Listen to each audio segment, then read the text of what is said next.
আসসালামু আলাইকুম প্রিয় দর্শক, আশা করছি সবাই ভালো আছেন।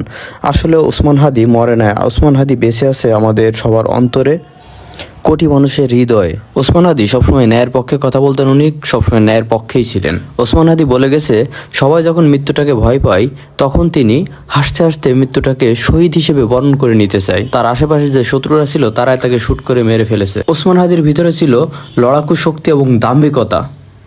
একটা গর্বের বিষয়, বাংলাদেশের জন্য তিনি যেটা করে গেছেন সেটা অবিস্মরণীয়। বাংলাদেশের মানুষ তাকে মনে রাখবে এবং তাকে স্যালুট জানাবে।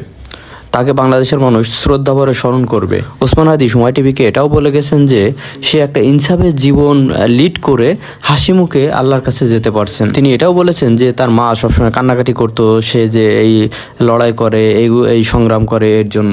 এবং তিনি আরও বলেছেন যে যে সংগ্রামী, যে রাজনীতিবিদ, যে রাজনীতি করে, যে লড়াকু সৈনিক, সে কখনো তার মৃত্যুটা কখনো বাসায় হতে পারে না। তার মৃত্যু হবে মিছিলে বা হচ্ছে একটা সমাবেশে বা একটা তুমুল মিছিলের সামনে দাঁড়িয়ে।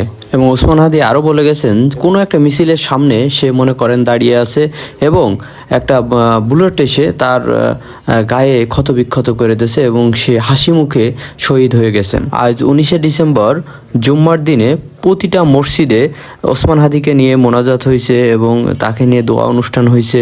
হ্যাঁ, তাকে সবাই স্মরণ করছে, সবাই তার জন্য দোয়া করছে, সে যেন তার শহীদি মৃত্যুটা যেন আল্লাহ কবুল করে নেন। আমরা চাই বাংলাদেশের প্রতিটা জনগণের, প্রতিটা মানুষের অন্তরে ওসমান হাদি থাক এবং রাষ্ট্র তাকে স্মরণ করুক এবং তার পরিবারের ভরণ পোষণ রাষ্ট্র থেকে, সরকার থেকে যেন সেটা নেয়।